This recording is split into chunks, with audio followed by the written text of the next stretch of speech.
All right. So my next question is, what is the biggest piece of advice that you would give to aspiring writers? It's maybe an unusual idea, but I really encourage encourage writers to write and submit letters to the editor of their local paper. And I think it gives writers a chance to respond to the news. Perhaps it should be some angle that wasn't covered by the reporter. And I think it really hones your writing. And then what's so much fun is it's assuming it's published, you're instantly published and it's really legitimate. And then from there, you could go on to the New York Times. Each each newspaper has a word count. The My local paper, I think, has 250 words you're allowed, so it'd be important for writers to, check the websites of various newspapers. And the New York Times is a really tough one, and so that's why I do encourage people to try their local papers first. I think that's a great idea, especially in an age where we have so many different places to get news from. I think a lot of people forget about the local news in favor of like the really big ones, like the New York Times. So I think that's an awesome idea. Especially, we live in a tiny town, so I'm just thinking it would be lovely to get more involved, like in the community in that way. Uh-huh. Yeah, yeah, it really does. And I think too, there's so many divisive elements in our country and the impact of the pandemic. So I think writers could contribute important voices to their local community, by submitting letters.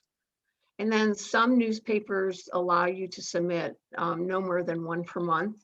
And so that's another thing. Like if you get one published, think, oh, good, I'm going to do another one real quickly.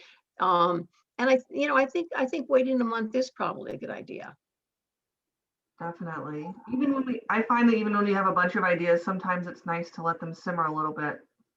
Yes, yes, that's so true. And it is interesting that I often will start my letters off just writing by hand. There's just some element that really helps me. And then from there, I can go ahead and put it, in a Word document. And then I probably do like 4 revisions from there before I actually send it in. I First of all, I love that. I also enjoy writing by hand. I do it every morning in a journal, and so it's nice to meet other people who also like write things by hand. I Uh-huh. I'm in the minority on that account. But revision is so important too, and I teach writing at the local community college as well, and it's Ah, not something that a whole lot of younger people are familiar with. Um, and maybe that's because of like testing and whatnot they do now in schools. And we did it when I was in school too. But uh-huh, everybody, when they get done with high school, and they just assume that whatever you write is going to just be good enough on the first, uh-huh. and it puts so much pressure on it. So it's nice to hear from somebody more established that there is a process of refining and making better. Yeah, and then another tip I got too is that when you're close to doing your final revision, whether it's a book, an article, that it's really good to change the font and the size of the font, uh, because the information impacts you in a different way. I typically write with Times New Roman 12. And so if I change the font, if I'm having trouble with something, I think this could be really better. I go ahead and change the font, print it, and then edit it. And I forget where I heard that idea, but I thought it was a good one too.